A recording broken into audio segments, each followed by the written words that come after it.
All right, hi everybody. Welcome to another episode of Screen Heroes.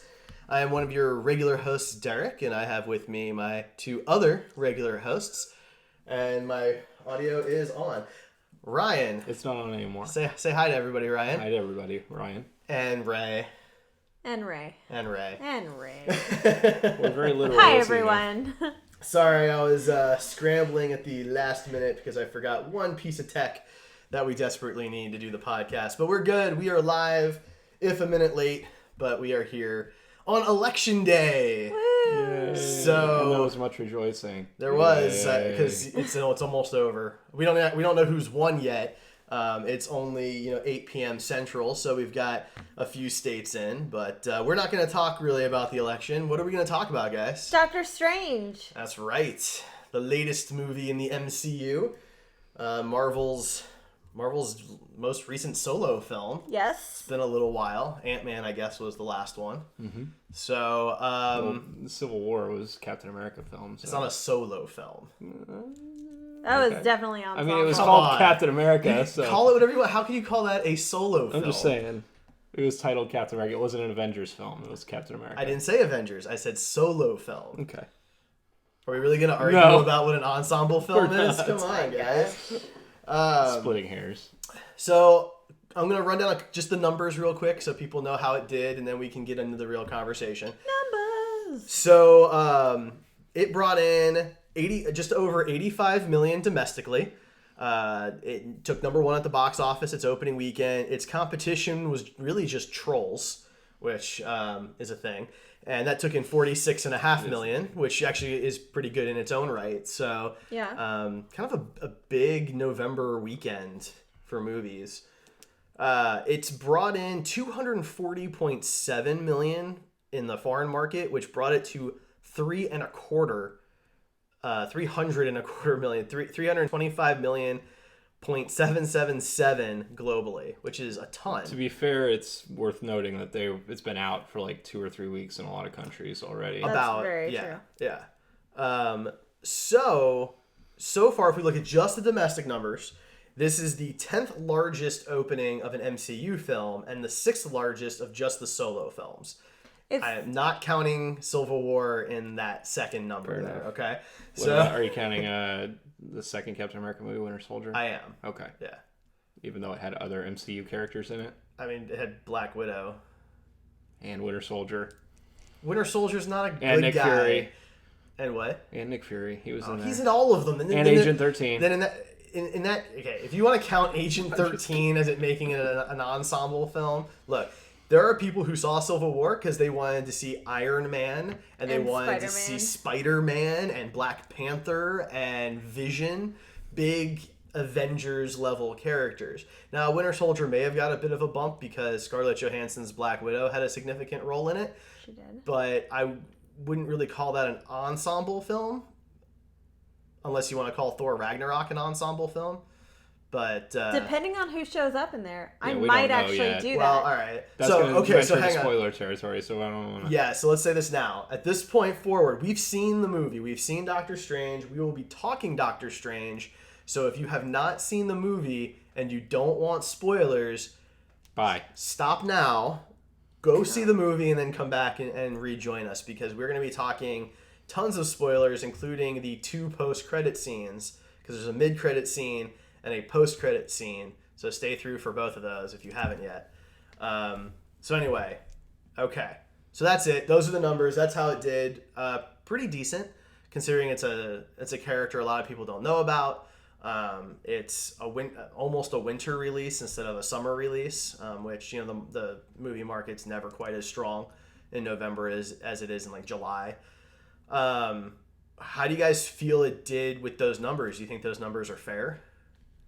I think those numbers are above average. This is their first time, or not their first time. The Thor movies have always been released in November. Never mind. Yeah, okay, good point. Yeah. So both Thors did better overall in their total grossing. So we'll see. It's only been out for 6 days. Yeah. So Yeah, I think it's fine. I think it's about in line with where I would have guessed it would be. So, nothing too surprising there. I think it did better domestically than Marvel had anticipated it doing, so that can't be a bad sign. no. So, all right. Ray, do you want to kind of take the lead here on the discussion of the film then? Yeah. You don't have to. You made the outline. So I did. Well, I was just trying to cover everything. Marvel did something weird this time. They went with a director who's never had any experience with action films. He's only done horror films. Scott Derrickson did 2005's Exorcism of Emily Rose, and that's about the biggest movie he's ever done up until now. So this was a lot of money just handed to him, a lot of bigger cast choices on here. I mean, 3 of these people have been nominated for an Academy Award before, so Yeah. it's pretty intense that they just gave it to a relatively first-time director of an action film. Yeah. I think that was probably a good idea at this stage because I feel like we're getting to a point where as soon as a director's name is attached to a movie, people make a decision about whether or not they're going to like that movie. I think that's a good point. Obviously not with every director, but there's some directors that at this point you kind of know. If Marvel said Zack Snyder is going to be making a Marvel movie, the entirety of all the fanboys of any comic ever would probably die. Joss Whedon the other way around. Yeah, exactly. Yeah. And like if we go back to Ant-Man, having Edgar Wright originally signed on, I know the 3 of us were pretty excited about that news. That's very true. And then when he left the project, we all got pretty nervous. Sure. So well before we got to see the movie. So I think it's kind of nice to have somebody where there aren't really any expectations because I can't make a lot of judgments ahead of time. No, I didn't focus on the director at all. I focused on the film. So that was nice. And the director surprised me. He obviously has some talent. Overall, Doctor Strange was a good movie. It was fun. I enjoyed watching it. It has its flaws, and I'm sure we'll dig into them. But I thought the pros outweighed the cons by far. And it's not my favorite MCU movie. It's not even my favorite MCU solo film. But Benedict Cumberbatch, this is probably my favorite role of his. I'm not a Sherlock fan. I didn't enjoy Into Darkness, and he's really only in The Hobbit for like 5 seconds. So That's true. Yeah. I actually love Sherlock. I know you do. I think it's great, and a lot of that is him. I mean, the show is mainly just the 2 guys, him and Martin Freeman. So I think he's a fantastic Sherlock. People know my opinion about Into Darkness. He was not the problem with Into Darkness. Maybe the character was, but the actor wasn't. So I don't want to put any of that on him. So I was actually really looking forward to seeing him in this role. Right. Yeah, I was looking forward to seeing him in the role mainly because the internet was predicting him as Doctor Strange from the moment that the movie got announced. Like everybody really wanted to see it. I was a little nervous because I feel like he tends to overact his characters a little bit. I think when he played Khan in Into Darkness, it was very he kind of went a little overboard. And a lot of this may have been at the direction of the movie and not necessarily his decision to go crazy. And as Smaug, he was a little out there too. Can we just record the 3 of us saying Smog? For an hour? I really want that to be my new ringtone.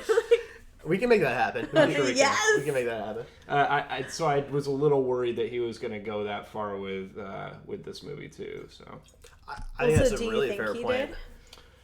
No, not as bad as maybe. I'm sure an argument could be made either way, but I would not agree with that argument. I think that he was right in line. I felt like he was doing an impression of Hugh Laurie doing House the whole time. That's pretty fantastic. I think it's like even his voice, the accent he went with, everything was very housey to me, which is fine. I liked House. Maybe that's just how British people always sound when they pretend to be American.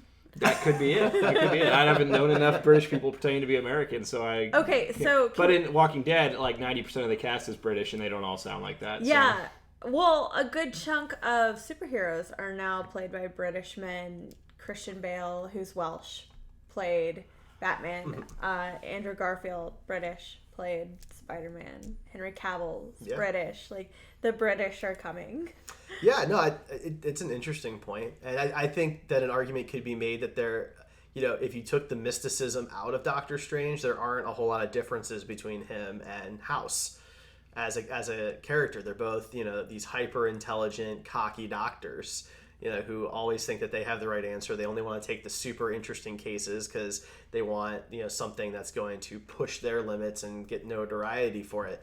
And that would have been a good reason to not do House as like the way he was acting, in my opinion, because there are a lot of parallels there. I think that's a fair point. As far as the whole movie, maybe Hugh Laurie was channeling comic book Doctor Strange. That could be it, just without the magic. Yeah.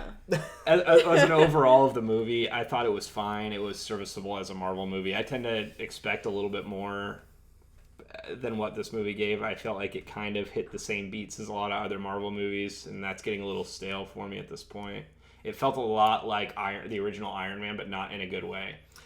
Yeah, I completely agree with that. The parallels between not just the character, but the film is pretty strong.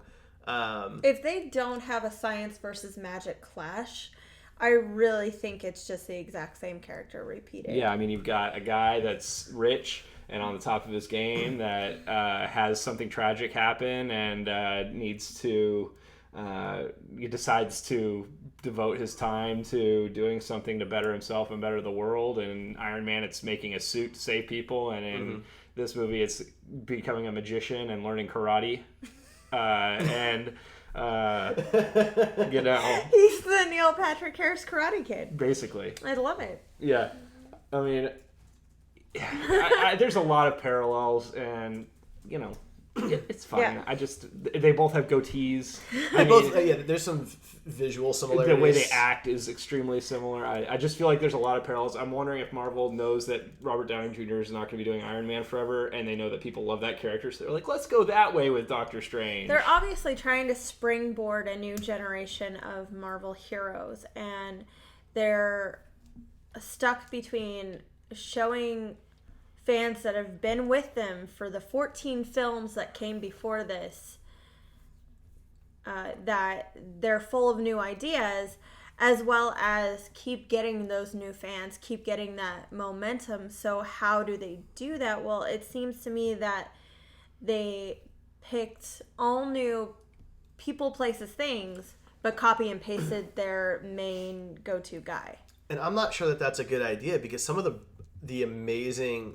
magic that came out of the original Iron Man was how unexpected it was. I mean, Robert Downey Jr. was an actor whose career was on the outs at that point. He had some personal issues that people didn't care for, and this was like his redemption role. Yeah. And this is not the case for Benedict Cumberbatch, and this is a guy who He's could probably the king have of the any nerds role now. he wanted. Yeah. He has his own show that literally goes on hiatus whenever he and Martin Freeman need it to. He's played a couple very iconic characters, whether you liked the movies or not. He has, and it's almost completely the opposite man's incredibly careers. talented. He can go from being in 12 Years a Slave to doing mocap work for the Jungle Book movie that just got pushed back to this year and last. So it's pretty incredible how he's tapped for absolutely everything. We knew that either DC or Marvel was going to get this guy eventually. We just all figured that it was going to happen. So the fact that it didn't happen sooner is a little surprising. I mean, Marvel didn't really have a spot for him, and DC really doesn't either. Probably. And I think he was good casting as Doctor Strange. He was good. In the comic books, Doctor Strange has like this cosmic swag about him. Like he just has these appealing traits about him that just kind of draw you in. And I didn't feel like old Benner snapped Cumber face. Cumber face. Yeah, that sounded almost bad, but we'll hold off. But I don't think he really encapsulated that part of Doctor Strange. Like at the end, he was not like. I took that as it being his origin story. He doesn't have the swag yet because he doesn't have the confidence yet. That may be it. I do like that they ended with him not being a master. I was a little concerned that he was going to go through this hour and 42-minute film, which is the second shortest MCU film, and he was going to be, Sorcerer Supreme at the end, and that. Like, are we really gonna do this? Well, we'll dive. I have a lot to say about that at some point, but yeah. I'm not sure I fully agree with you there. I think the movie should have been like 20 minutes longer. I think it was too short. I thought for introducing a completely new concept to the Marvel Universe, there's a lot of plot holes and things that were just left unexplained because they cut it so short. There was a lot of glossing over of things. My biggest gripe with the movie is actually the way. And it's kind of funny because it was a plot device too, but the way time was handled. I don't like when it's unclear how long it took for things to happen. So I had to he asked me to explain how everything went. Well, no, we talked through it. I wanted to bounce that off of you. Right. So I believe the movie starts very shortly after Winter Soldier. And I believe he gets into his accident, and then the 2 years is, while Civil War is going on, while Ant-Man is going on. And then he goes to Kamar-Taj, and now we're present day. See, I would tend to disagree on the timeline a little bit. Well, and here's the thing. I don't think two people who have seen all 14 MCU films should have to have a half an hour discussion to come up with one possible idea of what the time frame for the movie is. All those giant font headers for the locations in Civil War? We could have used that for what year it was. I just need some... I hated that part so much. But least favorite part of the film. Look, movies have given us little titles of locations and time changes and stuff for decades, for as long as any of us have been alive. Movies have other done that. MCU films have done it. I mean, Iron Man had a location change when he was in Malibu versus when he was in the Middle East, and Winter Soldier did it too. They talked about the Triskelion and when he was there. So to touch on your point about when you think the time frame actually was, there are some hints in the movie as to when it takes place. So when he's in the car before the wreck and they're talking about all the people that all these possible cases for him, they mention one that could be an allusion to two different events in the movies. It's the part where she says something about a person that was in an experimental suit of armor that's paralyzed, and that you could take that as Rhodey from Civil War. I thought about that. But I don't think that's what I think it's from Iron Man 2 when Justin Hammer has all the suits on stage and like one goes bad and like breaks a guy in half. Ooh, I'm that's pretty a good sure point. That is what they're referencing because there's been a couple interviews after we watched that 15-minute preview. There were people that were like, "Hey, this is obviously Don Cheadle, Rhodey." I didn't it's think not. that. I think that's too. Because that would mean he was training for like 3 weeks. Right. That's why that bothered me. I think I Iron took Man it 2 more would put it as generic. like years. I just took it as the government's working on Iron Man type suits and something went wrong. I didn't take it as a more specific hint, but given that it's an They MCU talked film, about him was. undergoing 7, 8, or 9 hand surgeries, and And that all takes time. Yeah, knowing what I know from the medical field itself and the physical therapy that you have to do in between and everything, that had to have taken at least a year. There's no way surgeons are going to operate that without some healing time. Exactly. And physical therapy. And So then, I would put Iron Man. I think that Iron Man 2 is probably our best. That makes a lot of time sense at because this that point. means he was in physical therapy for at least 2 or 3 years. That also means he was in Kamar-Taj for at least another 3 to 4, which would be a lot more believable. But it's very satisfying to me. the fact that we have to have this discussion is the problem. that's the problem. Yeah. Yeah. I should know in the movie how long these things are taking. In the movie, it seemed like it was literally 3 weeks that he was training, and it did not seem like he was there that long. The pacing of the film was my least favorite part. And if that's my only complaint, then cool. It's not a big one. But once it gets to Kamar-Taj... Is that your only complaint? That's my biggest complaint. That's for damn sure. But once it gets to Kamar-Taj, I feel like everything just goes really, really fast. And it's not... It could have used some slower moments. It could have used more moments between him and the Ancient One. One of my favorite scenes is when she's about to die and they're having that dialogue about how all moments that she's ever seen leads up to this, and there's nothing beyond this. And I just thought that was really interesting. It was a really captivating scene, in my opinion. But I thought the Comertage was just montage after montage of, exposition. I have to explain the sling ring. I have to explain the totems. I have to explain the flying cape, Yeah. Yeah, no, I would agree. That's a huge complaint in the film. That's something that would stick out to even the most casual of viewers, probably. So yeah, I would think that we're not even picking the film apart with that. That's a really big problem. So that's why, when we say at the end of the movie he's not really a master, I'm like, well, that may be, but he went. It seems like over the span of 3 weeks, he went from a guy who didn't even believe in magic to being a guy who's able to perform handle spells the Eye of Agamotto that nobody's supposed to be able to really do, and even the Ancient One hasn't screwed around with all that much, and he's just using it a million times in the climax of the film. So that kind of messed with that a little bit for me. I felt like he became an expert really quick. Now at the same time, let's be fair, since we were doing this comparison in Iron Man, Tony learns how to fly that suit pretty fast. Yeah, as a having guy never who's been a fighter pilot or anything like that. He did design it, to be fair, so he would know all the little intricacies. Sure. And Jarvis did most of the flying, I think.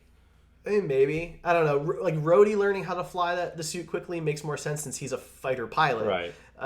And he's done, different types of training from that standpoint. But you're talking about a guy who is just a tech dude who drives fast sport cars. He's probably, I don't even know if he's ever flown a plane, let alone a suit like that. So there's a similar gripe there that could be made. But in this case, you have a character who didn't even believe that this type of thing existed. Yeah. And by the end of it, he's performing expert level spells to save the world. It just felt very fast.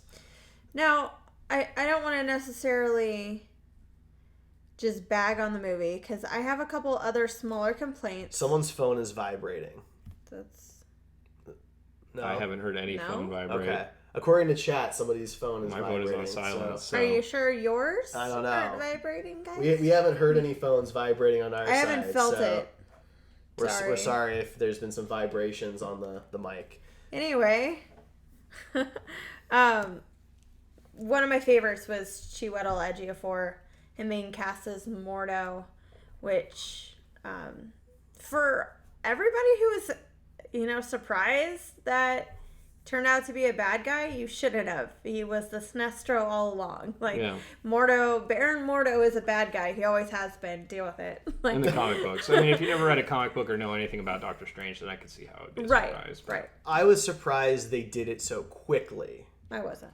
Because you took a character who was that light the entire time, and then by the end of the first film, he's kind of gone nuts and off the rails. And, this goes back to my argument that some villains don't believe that they're doing bad at all, and he doesn't. He believes he's doing the right thing by any means necessary. So if that means squishing a couple ants in the process, bigger picture kind of thing, he's very much like Loki in that sense. Loki believes that he was going to lead Asgard. I'm not arguing his motives. I just felt like it was really quick to take that character. I'll argue his motives. I thought it was a huge leap of faith that everybody has to take, that this character who's been training for however many years and everything sees Doctor Strange use the time gem, spoiler alert, in the Eye of Agamotto, and reverse time to save the world. All of the world. Yeah, and now he's like, oh, well, even though this makes total sense and succeeded and didn't do anything bad that I can see, I am going to turn bad and kill every sorcerer other than myself. Because apparently me being a sorcerer is okay, but you can't be a sorcerer. That was a huge leap. Yeah, that's a fair point because, okay, if they had followed the rules, there'd be no more MCU. Yeah. The Earth would have been destroyed, and you would have had Thor and the Guardians, and that would have been about it. So, and a bunch of Infinity Stones floating around space. Since most of them are maybe the Celestials come back and use them and destroy everything again. Who knows? We can only hope. Who knows? That is an issue. That his big, again, it's one of those things where the motive is very forced because the climax of the movie, the whole resolution to saving humanity is his motive for becoming a bad guy, all in what seems like 20 minutes. Yeah. Well, here's the issue with that. He is not the bad guy. We're looking at Caecilius and Dormammu as the bad guys. And in my opinion, they were so forgettable. I have a lot to say about this, Eric. You can go ahead and hit yours first. No, Dormammu, I think, was the most disappointing for me because when you have a big cosmic non-human type alien, you have the ability to do some really cool, exciting stuff that's superhuman. Like, no pun intended, pun not intended. And in this case, they were able to take this being that's supposed to be this super powerful, crushing enemy and make him completely powerless by a guy who's supposedly not a master. And now what? You've gotten rid of both of these villains? Neither one of them are really going to come back because can't he just do the exact same thing again to Dormammu? Maybe Dormammu leaves Doctor Strange alone. Yeah. I mean, right? So it's another example of the MCU's really good at just getting rid of their villains. Loki aside, they just get rid of their villains all the time. And it's gotten a little stale at this point because there's no will they come back. There's no what will the revenge be. There's only a few villains still alive. It's Loki and technically Abomination, even though we haven't heard anything about him, but he didn't die. Tim Roth's character was still alive. They referenced him in Agents of S.H.I.E.L.D. Exactly. That he's in one of the S.H.I.E.L.D. places. So. Yeah.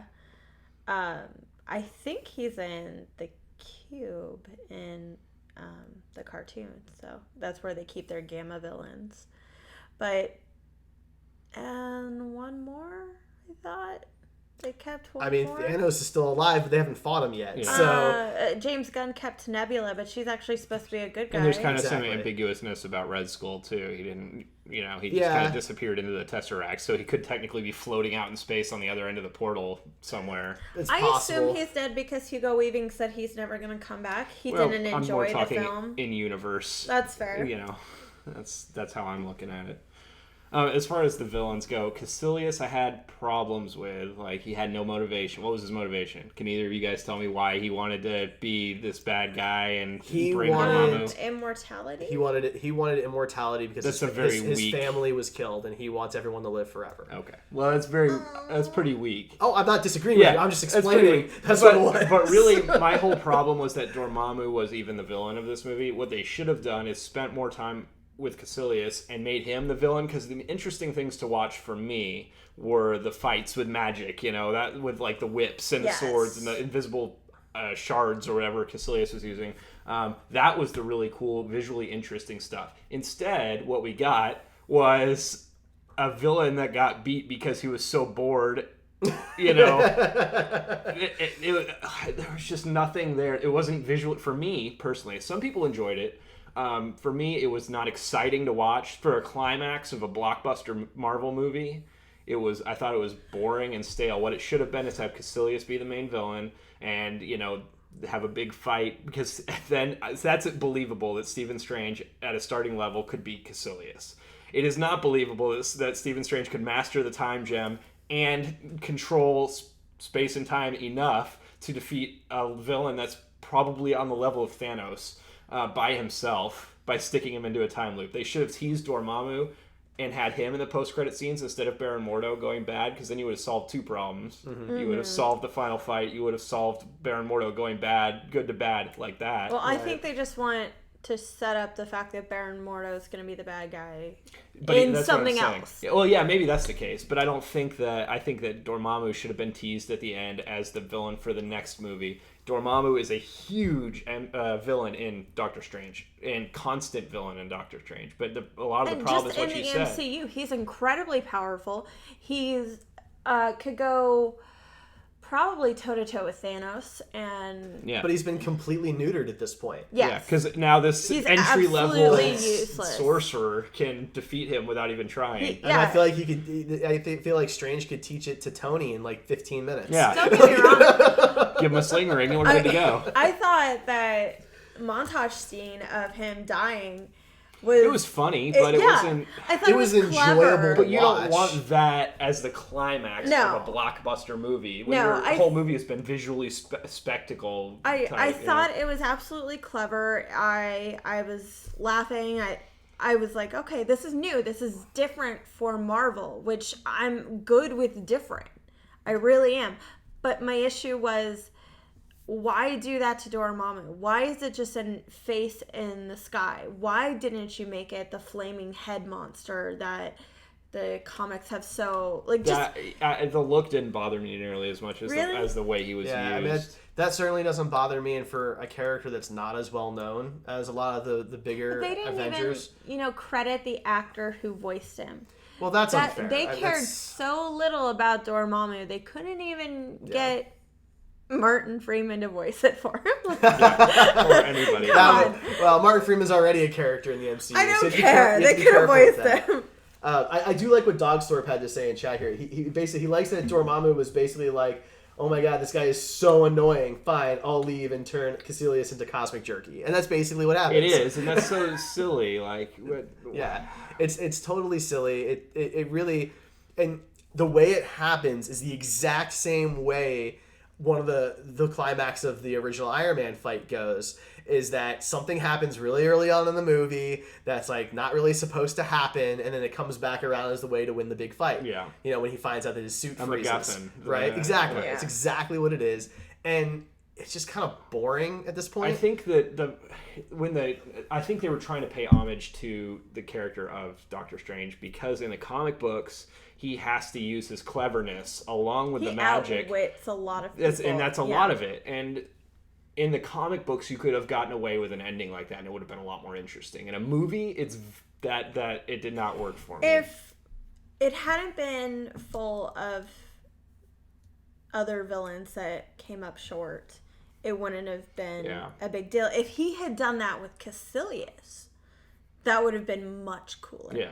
Much cooler. Doing it with Dormammu just makes it like a throwaway villain, and that's supposed to be a huge Yeah, villain in Dormammu's Marvel. not supposed to be a throwaway villain. And I don't think he's gone forever. I can't imagine He's not him dead. not. He left. No, but the problem is that why can't Strange just do the same thing next time? Well, because maybe he won't have control of the time gem next time. Right. I mean, right? But like At that's some point, Thanos is going to get the gems, and I mean, maybe probably. But again, that's We're 15 movies in. He's got no gems. 0 gems. But if that's your art, if that's the whole plan, is all right, we're gonna do this thing, and everyone goes, well, can't he just do it again? He goes, nah, we'll just take the gem away. Like it's lazy. It just seems well, lazy. a lot of the stuff that happened in the movie was lazy. I mean, I don't. It's fine. It's the movie. Like I said, I feel like I'm pooing all over the movie, but it had some big problems. I give it a B- as an overall film. It's fun. It really is. Watching it was visually enjoyable. I mean, it's like nothing I've ever seen before in a God, movie. the The special visual effects? spectacle was beautiful. I mean, it really was. And the but costumes. it couldn't save the movie. Absolutely gorgeous. I felt like some of the visual effects they did a little too much of, specifically the buildings folding in on themselves. Like, it was cool a couple of times, but it got to a state where I wasn't even sure what the person was trying to accomplish by doing it anymore. It had a little bit of Transformer syndrome where it's tough to keep track of everything that's happening on the screen at once, for me anyway, because there's so many things moving and a fight happening at the same time. Well, because like it starts know where off to with, look. all right, we're going to move At least these... the actors, kind of had the same problem. Because some of them didn't even notice they were about to fall through a window. Yeah. Yeah, but someone's controlling that, right? Depending on what scene it is, there's a particular character that's controlling those movements. And the goal is to either trap or stop whoever it is that is chasing you or you're chasing. Right. But it got to the point where so much was moving, the entire world was moving, that the person controlling it was just screwing themselves up the entire time. It felt like they took what happened in Inception and put it on as much steroids as humanly possible. And it was cool at first, but it got a little bit old for me. Yeah. Well, when I'm talking about the visuals, I'm more talking about like his third eye opening or whatever it was. Yeah, That whole thing was the more mystical the stuff. baby hands thing was like, what is even happening right now? Yeah, that reminded me of just baby like hands growing out of his fingers, then growing little baby hands, then those hands taking over his face and going into his eyeball and opening into another dimension where he was already floating. It's like He wrote that down. I did not. That was totally. He memorized. it was that. just a drug trip thing. It reminded me a lot of, like the weird drug trips in The Big Lebowski and stuff. Just what's the weirdest thing we could have on the screen right now? Yeah. And those seemed a little bit more of just we're going to show off our big special effects budget, but the stuff of the actual fight scenes where you did have the cool like lightning and all the colors and stuff, it all looked really pretty. The discs were really cool. Yeah. I think that there is a little bit of an issue too for me, and maybe it wasn't as big of an issue for you guys, of the Green Lantern syndrome in the movie, which is you have these magicians that can conjure anything, and they're making like whips and sticks, like sticks, spears. yeah. Or like in the Green Lantern movies, a baseball bat or like a Gatling gun. When the creativity of their mind is the only limit, and. I was hoping a little bit more Marvel. I was hoping you were gonna. I mean, I like the little like circle disc. Yeah. That was cool, and that's straight out of the comic books. But like a whip. I mean, okay, if you're gonna make magic, make something cooler than a whip, or at least make a whip that can like go further than 3 feet. It was a little weird for me because I felt like in Green Lantern it worked a little bit more from that sense because it's supposed to be a little bit cheesy when they do that stuff, but even that went overboard at times. And so in here it was just more simplistic than anything else. I felt like with all of these characters, somebody's got to be doing something different. Right. They can't all be making the same 3 symbols. Why in the world would all the zealots just use the giant crystal javelins? Yeah, like that didn't make any sense. If one guy just happens to be an expert at the javelin, cool, that's great. But are all of you javelin like in experts? medieval warfare, when they had a whole bunch of weapons that you could choose from, there were people that were better with a bow, people better with a sword, axe, hammer, mace, all these things. So daggers, lance, so it would make more sense that these zealots would have their own kind of signature weapon that they know how to use, like Strange did with the whip thing. At least that one was a little more creative, I guess. Well, that worked more for me because he was, that goes back to he's still learning. Yeah. And so he's just doing the best he can. And like making something like a string, is probably the easiest thing he can make. But he's going up against these guys that just took down a master. Right, and they're not really doing anything more creative than he is. Yeah, and he's been doing this for a week and a half, and so or what, you know what I mean? He's able to defeat this entire group of people. Yeah. Now I chalk that up to the master that gets taken down. He's standing there and he's fighting, right? And so he opens himself up a bit because he's there to fight. Whereas Strange is trying to get out of there. He is running for his life, trying to survive, and it's harder to take him down that way because he's just constantly trying to get away from them, not take them down. But it was still a little bit silly at times. Sending them to the different parts of the world was really cool to watch. The Sanctum Sanctorum was awesome to see. Yes, I loved the Sanctum Sanctorum, and I'm looking forward to when the Blu-ray releases. I'm sure there's all those items that are in the glass cases and stuff in there. That's all. There's probably so many Easter eggs packed in there. Oh yeah, very much like the collector. Howard the Duck's probably in there. Probably somewhere. Even better than the collector because everything is nicely cleanly displayed in cases, whereas the collector was kind of random, stuff all over the place. Yeah. But and foggy glass everywhere for some reason because everything was alive. Dirty, probably. He hadn't cleaned their tanks in a couple days. Now for the cape. Did any of you feel the cloak? Excuse me, cloak, cape. What's the difference? It has a collar, and so it's a cloak. Yes. Okay. Did anyone think that the cloak was just channeling carpet from Aladdin? No. No, because that was from the get go. There's like some it's similarities. Carpet. There's some similarities. Got a makeover. I liked the cloak. I thought that it was the Baby Groot of the movie. That everybody's going to come out going, oh, "I love the cloak. I loved it. I loved it." Certainly the people that I talked to very much loved the cloak, and it was its own character, which I thought was great. I would have liked to have seen the cloak more, but I didn't. It wasn't really explained why it chose Why didn't it choose Mordo or anybody Ancient else? One or Wong. Yeah. Well, I think or the guy that was actually guarding the. There was a line thrown in there, and I'm forgetting what it was now, but it made me feel that the idea was that the cloak is very picky and kind of can see into the people and knows that Strange is unique. He needs to float? No, not that he needs to float, but that he has this potential to, Wong none of comments on the fact that he has gone through the books faster than anybody else before. And that makes the Well, cloak wanted. no, What I- about that all these I have other? no idea. That was just the I've eidetic got memory. nothing. That was the eidetic memory thing. But I think the idea was that the cloak is supposed to pick him, and that symbolizes that he's our hero, right? He has something special about him that's different than everybody else there. And none of the other items wanted him. That's how special he is. Well, we don't know the other items in there can pick people. In all fairness, He said Mordo says that the relic chooses you. So there is a line in there that says that when he pulls out the staff of I guess I didn't. Living Tribunal, which is cool that they acknowledge the Living Yeah, that was Tribunal cool. in this movie. But I do well- like the Living Tribunal a lot. I guess you only get one to It's start out just- with, and you have to level up to get well, more Mordo had like slots. 17. Well, So yeah, you have to get more item slots I as guess you so. level up. Yeah, you have to attune to each one. Yeah, D&D references. But The Living Tribunal was a huge Easter that egg, was- though. that That's was cool. acknowledging like a whole different tier of Marvel characters. I will say, speaking of kind of Easter egg things that were surprising, I was surprised that they straight up called the eye an Infinity Stone. Yeah, I didn't Like, expect just that either. straight up said I mean, it. I the did. people that watch that are familiar with the Marvel movies obviously knew it was an Infinity Stone, but the Right. fact that Wong said, can we put the Infinity Stone back now or whatever it was, the line was. Will yeah, it you was have an interesting. Infinity Stone?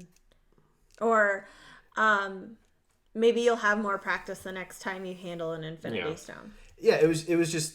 I don't think any of us were surprised it was an Infinity Stone. We all I pretty was much just- called it ahead yeah. of time before the movie even came out. I was just surprised they straight up said it. That that acknowledgement. It almost felt like a fourth wall break in a way. Yeah. To basically be kind of like at the end of The Dark Knight Rises, where his name is actually Robin. It was like, for anybody in the audience that doesn't know what this actually is, Yeah. this is what it is. Right. I wasn't surprised. I think, as I said here, as we talk about this, my overall complaint is that it's another cookie cutter Marvel film. There's nothing in particular that it's extraordinary that breaks the mold. It's 15 films in. Doctor Strange is the 15th Marvel film. I'm tired of their patterns. They They're not- definitely need to do something to mix it up. It's getting a little stale at this point. They're still fun, and I'm still gonna pay for it. And maybe I shouldn't, but it's not. Well, we all want the payoff. We've been waiting for Thanos for. Yeah, all we've I seen him want do it, is but sit on that a doesn't space mean toilet. I want them to sacrifice good characters in the process. Oh, of course not. Malekith and Caecilius could have been incredible villains, but Or instead Dormammu. they were washed away Yeah. and forgotten. Caecilius is a pretty throwaway villain in the comic books too. I mean, I But think even like Dormammu was more of a throwaway in this Whiplash movie. could have been a better villain. The That's Mandarin true. could have been a better Yellow villain. Jacket. Yellow Jacket, absolutely. Yeah, as much as Red Skull. I loved Ant-Man. I thought Ant-Man was great, but yeah, the villain is the worst part of that movie. It's that consistent pattern. If we look at for more patterns, I mean, Rachel McAdams' character Christine Palmer, I mean, she's basically Pepper Potts but Yeah. with an MD. Yeah.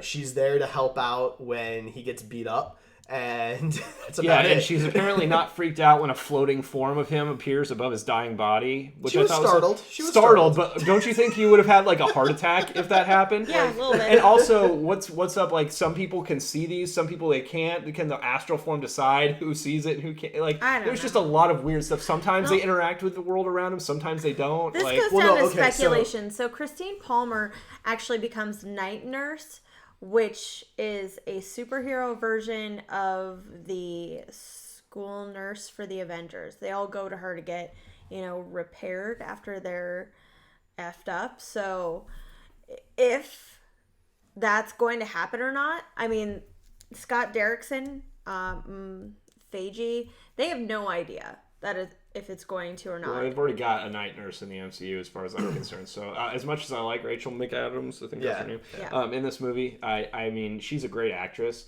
Yeah. but I mean, Claire Temple is my night nurse and always will be, And they've No, actually called her the night nurse, I'm Yeah, pretty she sure, has. in the series. So, No, Rachel McAdams, as good of an actor as she is, almost anybody could have be put into this role and done the same Yeah. thing.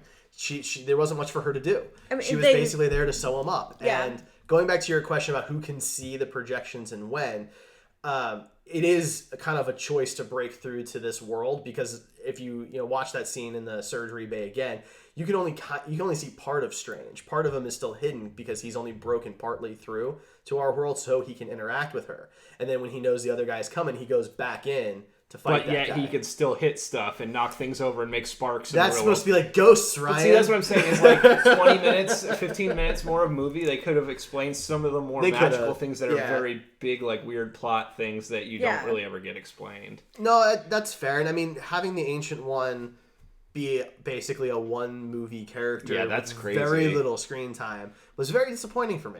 Considering how well she was done, she might have been my favorite part of the film based on what Tilda Swinton did with the character in the little amount of time she was in the MCU. Yeah, I think you're absolutely right. I mean, that's such an interesting character to me, and they did nothing. Every time she was on screen, every time she interacted with somebody else, I was focused on her, what she was going to say, what she did, and how she was going to handle things, which I can't say about anyone else in the film 100% of the time. Yeah. I agree that she was great. I mean, I think that it was an interesting thing having a tutor or whatever you want to call it, somebody that you look up to, a mentor, be this person that you think is this great, sorcerer, and have them have some darkness in them that literally, apparently, in this case, dark dimension. But that's an interesting angle, and they really kind of dropped the ball on that whole thing. You get a little bit of that, and they kind of mention that Mordo is upset about it, and maybe that's what set him on the path to evil. But it sure didn't seem like that really affected him. It was the time thing that affected him. That was like the last straw, was the time thing. I think that the Ancient One using the dark forces really did bother him a lot, and that's fine. I didn't really have a problem with that. You don't want to find out your mom's a prostitute. I mean, I don't think that's quite the same level. But... Yeah, I mean, just trying to break it down. The Ancient One was just trying to survive as long as possible to keep those forces at bay, and sometimes you have to dip into that a bit to be able to fight those battles. Yeah. I understood the logic completely. It didn't bother me at all. It seemed fairly logical, but that character the Ancient One was kind of like the way Star Trek handled Guinan, where you had this character that was super interesting that everybody wanted to know everything about, and you're never going to know. Yeah. And that's just disappointing. You create these really cool characters, and maybe you don't know what to say about them. Maybe that's the problem. Yeah, that might be it. I think we did kind of talk about Easter eggs. There was one that we haven't mentioned, and you guys probably wouldn't have got it because you don't watch Agents of S.H.I.E.L.D., but there was in the wall with all the books that are like locked up, there was one missing. And in Agents of S.H.I.E.L.D. this season, there's been, the whole plot line has been about these people that somehow got turned into ghosts, basically, and they can go and like make people's brains go crazy and make them think they're seeing like zombie ghost things around them all the time to the point where they die because their brains were so overstimulated. Wow. But there's a book that they use to kind of make themselves into these ghosts by accident. It happened, and it's been a big plot device in Agents of S.H.I.E.L.D. So I'm thinking that's probably the book that was missing there, which is a really obscure tie-in, but it is cool to see that it's probably acknowledged in the movies when they haven't really done that much. So I like when they have the little stuff in there like that, because they don't all need to be tied together like they're happening in the same room at the same time. Yeah. It's nice to see that this is the real world. This is a real universe. And if a book goes missing from a library in our world, it's somewhere. Yeah. Right? So, well, in a book that's this important, it's causing this much drama, so where at least one ghostwriter has shown up to try and help them out with it. It's a pretty big deal. At least one. Well, I don't want to spoil things for anybody. There's four. Yeah, there's a lot. I don't want to spoil things in the show for it. But yeah, I mean, I thought that was pretty cool. I mean, I don't know how many of our people that listen to this watch Agents of S.H.I.E.L.D., but for somebody that does, it was a neat kind of... And maybe it wasn't that, but it sure seems like that it was weird that they left one book missing, and that's a huge plot device in the show. So. That's cool. I like that attention to detail. Yeah. I do. Now, I will say that in chat, It's Mother Uckas thinks we might be a little too critical of what Marvel's formula is for movies. So it may just be us. Maybe. I don't think it is. But okay.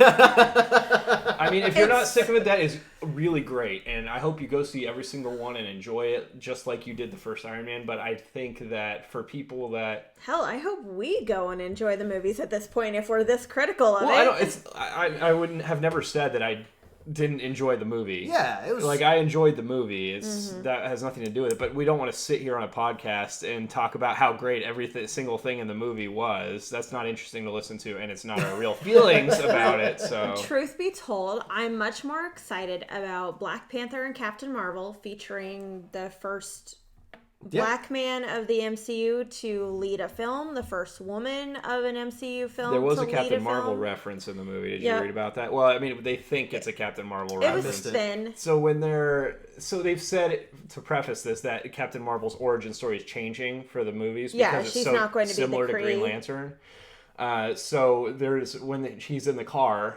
getting all the things, the potential cases. There's one that says there's a woman with a chip in her brain that got struck by lightning or something like that. That's supposed to be Captain And people Marvel? think that that's a Captain Marvel reference. It is kind of a weirdly specific thing.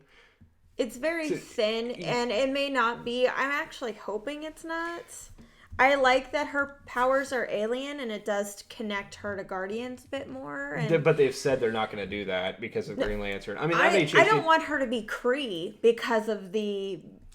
You know, I gotta be honest. I feel like that's a cop-out to say that we can't give her origin story because it's too similar to Green Lantern. Which is a movie that flopped not very A long ago. time ago now. Not a long time ago. 2009. I mean, that's in the pretty recent memory for people. But But she's who's gonna coming go out to in that- 2018, so... Who's going to go to a movie almost 10 10 years years later and say, well, this is awful. It's just like that amazing Green Probably Lantern nobody. film." I'm just saying this is a comment that has been made by Kevin Feige and by the I movie. think that's a director. cop-out answer because they just want to do something different for some That's reason. maybe the case. They originally said that Doctor Strange was not going to be an origin story too. And it was. Kevin It Feige, totally for that was. when he first announced it, he said we're not doing an origin story, which Well, is Doctor weird. Strange was rumored, right around the same time as Robert Downey Jr. was cast as Iron Man, because, they've been wanting to do this film for a really long time before Feige was the main man and everything. So,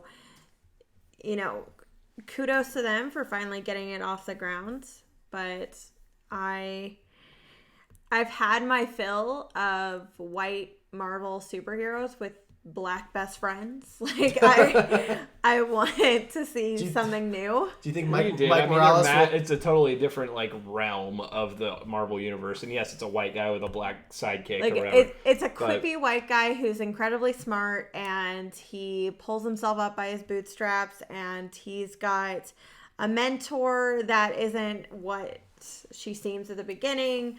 The villain is a mirror copy of the hero, and I mean, that's all fair points, but the difference would be that this is opening up all the magic in the MCU. if And they these other let ones it, haven't. though, if They did say it the same thing could. about Thor. Like, this is how are you going to explain the magic of Thor in They a did. Marvel movie? And they're going to well, it's just technology in a different way. And I Okay. love that. I loved But that. it's different than Doctor Strange speech magic. that he gave to Jane Foster about how what you call science and we call magic is actually a mix of both. And It was great. I liked it. When that movie came out, In but now that this has come out, it's 2010, like so 2009. really magic isn't technology. Like, this is magic is magic. Well, there's a difference, I think, between Thor's abilities and Thor's stuff. Let's just use the word stuff. And the magic that Doctor Strange uses. I don't. So him think- summoning lightning to shock There- people and there's stuff is God not magic. magic, It's and then technology. there's- that's Norse magic. Okay, so now we're segregating our magics. Yes, origin. yes. I think we have to segregate our magic. No, but Can you even right now? do you think that Spider-Man: Homecoming will have Morales show up? No.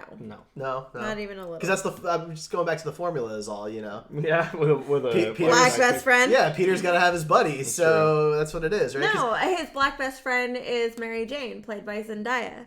which they said she wasn't playing that, but who She knows? is. Yeah, she's playing it. They Okay. just That's wanted to retcon their choice. Okay, whatever works. But all right, so let's ask this as we're getting close to the hour mark here.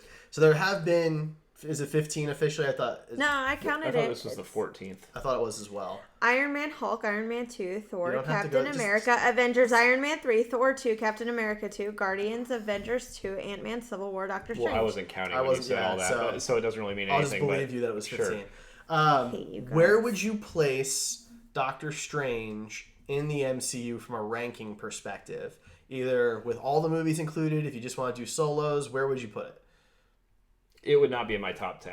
Not in your top 10? No, I think that it was the only solo origin movie that I liked less than this one would have been Thor, the original Thor. And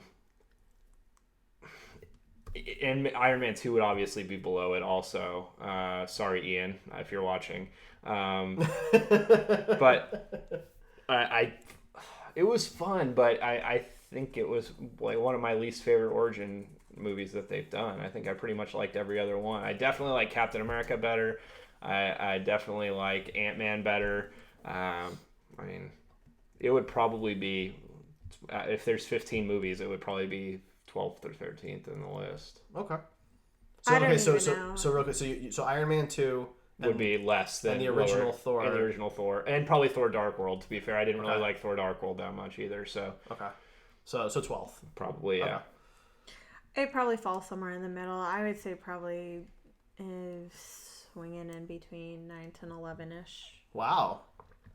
I'm really surprised. Oh, yeah? I actually have it as at number 6. Wow. For me. Okay. Now, That's fair. I have it behind, not in order. I haven't, not in any order, but I have it behind Guardians, the first Avengers, the first Iron Man, Captain America, Winter Soldier, and Ant-Man. In some order. I've nenever been a fan of the first Captain America. That's a separate conversation. For period pieces, I guess. Well, the World War II aspect of it wasn't the problem with it. I have lots of other issues with that movie. Never really cared for the Thor movies all that much. They're fine. Yeah. I really didn't like Age of Ultron, and I had a lot of issues with Civil War. So I think that this one has fewer issues, than a lot of the other MCU movies. Has a lot of similarities, of course, with Iron Man, but I love Iron Man, so maybe that gives it a bit of a bump. So I put it at number 6. My top 5 are a little harder for me to rank, but yeah, that's when I was coming in here. I was like, what are my top 5 now? It's totally changed since Civil War came out. Like, I've gone through and rethought everything. So fair enough. I understand totally. Fair enough. Any final thoughts then on Doctor Strange? Well, we didn't really discuss the after credits scene. Oh, you're right. With Thor. We didn't. That leads me to believe that Doctor Strange will be making an appearance. Well, in Civil War, or was it Civil War? One of the Ant-Man, they had the after credits scene that was a direct scene from Civil War. I'm betting that this scene is a direct scene from Thor Ragnarok, and they've already said that Taika Waititi or whatever his name is, the director of Thor Ragnarok, directed this credit scene. So yes. I'm betting that this is an actual scene from Thor Ragnarok. So I think it's pretty much confirmation that he's going to be in it, because I'm betting this is a scene straight out of it. Right. But I loved it. I loved seeing Thor and Doctor Strange interacting. That was huge. I like seeing Thor more comfortable on Earth. Like, he is an Earthling now. He's a Midgardian, and he behaves as such. He's not so alien anymore. The look on his face when he gets his beer stein filled. That was great. Yeah. Like, I just so happy. That's an ability he wished he had. The character moments in this movie were the best parts for me, and that they were sorely lacking in the last 2 acts of the movie. And then when it went back to that credit scene and you get to see him interacting with an Avenger, that they both use magic but in different ways. I thought that was really cool, and I really liked the kind of repertoire there, and I hope that we get to see him interact with some other people too in Thor Ragnarok. I'd like to see him interact with Bruce Banner and see his take on that. Absolutely. Right. Yeah, that was a really fun scene. So before we sign off, I do want to get your guys' kind of first takes on the big news from Monday night, which is that Young Justice is getting a season 3. Best news ever. It's probably my favorite cartoon of absolutely all time. It's the most well written and well thought out, and I absolutely love it. I want to watch it forever. Yeah, I'm pretty excited about it too. It's probably my favorite DC ongoing animated. Well, I say ongoing, 2 seasons. Well, yeah. But episodic animated content. So I'm pretty excited about it too. It was a good intro for me when I started getting into the movies and stuff, and I hadn't really watched a lot of the animated stuff. That was one of the first things that I watched, and I really enjoyed it. So seeing that come back on is pretty exciting. Yeah, I'm stoked. I would not say it's my favorite cartoon. Futurama is my favorite cartoon of all time. But Young Justice is fantastic. It really is. I mean, I got in early with Batman, the animated series, and the Justice League, and Justice League Unlimited, and this kind of continued that style, though a little bit different. So I'm pumped. I couldn't be more excited for it. So, but that's about it. BlizzCon was last weekend. We had some stuff going on there. It was kind of cool. I'm gonna cosplay Sombra. Yes, the new Overwatch character Sombra. She's a hacker. Was announced. Diablo. She's Felicity. I'm not cosplaying Sombra anymore. You can just whine and cry the whole time. Jerk, you've ruined Sombra. Diablo's getting some cool stuff for its 20th anniversary. They're rebuilding part of Diablo, the original game, in Diablo 3 with 4 of the original bosses and like a retro mode that's got 8-degree movement and everything. There's a new Necromancer class coming to Diablo 3. So cool stuff. Yeah. Cool stuff there. Ryan, did you have anything you wanted to add? Not to the Blizzard stuff. Not to the Blizzard stuff. But, you know, the last couple weeks I've been coming at you guys pretty So hard. Pretty hard. I mean, So really hard. So Fully hard. Diamond hard. I'm talking diamonds, guys, okay? Diamond hard. It is very, very hard. And the first week I offered to, with your $5 donation, send you a possibly not safe for work, possibly safe for work picture of your request with my rippling muscles and love from the Heroes Podcast Network, whatever we're called now. I can't keep track of the name. We're the Heroes Podcast I nailed it. Network. Yeah. Okay. So, and then last week, I wrote you a limerick, and I'm not going to repeat that limerick because it was kind of a one-time beautiful thing, but if you want to go watch our entire episode last week, and don't skip to the last 5 minutes, even though it's great, listen to the whole thing. But this week, instead of doing that, I wanted to appeal to your more frugal sense, your pocketbook. So I got some average costs for you here. The average movie ticket is $8.61 in the United States right now. So, wow. Yeah, I would have thought it would be higher. That's an hour and a half of content on average. At least. We give you 4 hours of content every month. At least. At least. Sometimes we're going a little over right now. I don't even care right now because I got this thing to say, and you're going to listen, and Derek is at my mercy. So, coffee. Always. Coffee. An average cup of coffee is $2.10. That's really low. I pay about $5. Right? With the tip and everything else. So if you do that 5 times a week for a year, you're paying $546 a year for coffee. That's a lot of money. If you give that to us, we will do cool stuff with it. An average date for 2 people in this area runs $82.62 on average. Moly. That's for dinner and maybe some coffee and ice cream. Do you guys even like someone $82? No. No. Alcohol. The average person that makes $50,000 a year spends $500 a year on alcohol. I feel like you're yelling at us. A baby costs $12,500 a year for the first 2 years of its life. Hey, guys, I could get instead a of having Chipotle babies, burrito. instead of having babies, look, if I add all this up, that's a lot of money. All it costs for you to support the grid is as low as $12 up to $50 billion a year. And I mean, anywhere in that range, wherever you're comfortable. We can find a slot for you to fit in. And I know I'm going hard right now, but we will find a slot to slide you right in, and you will feel comfortable and great about what you've done. Okay? I don't even know what to say. Look, if you give us $50 billion a year, I can promise we'll do some cool stuff. Yeah. We'll send a satellite to space. If you give us $12 a year, then we are going to be so happy that you did that for us. And if it's more, then we will be even happier. And we might even say your name on a podcast. There's so many things. So find a slot that you feel comfortable with. Slide it, grease it on up, and slide it on in, and we will get it in that spot. You're making Derek blush. We have a question. See that? No, we have a question. What's the question? From chat. What level does somebody have to get to not get the non-safe for work photos of you? Oh, you have to donate at least $20. I would say $20 $20 for the month of November would do that. would avoid. But then the next month that might be an offer again, so you might have to stay at that level for the next month. But yeah, guys, come on.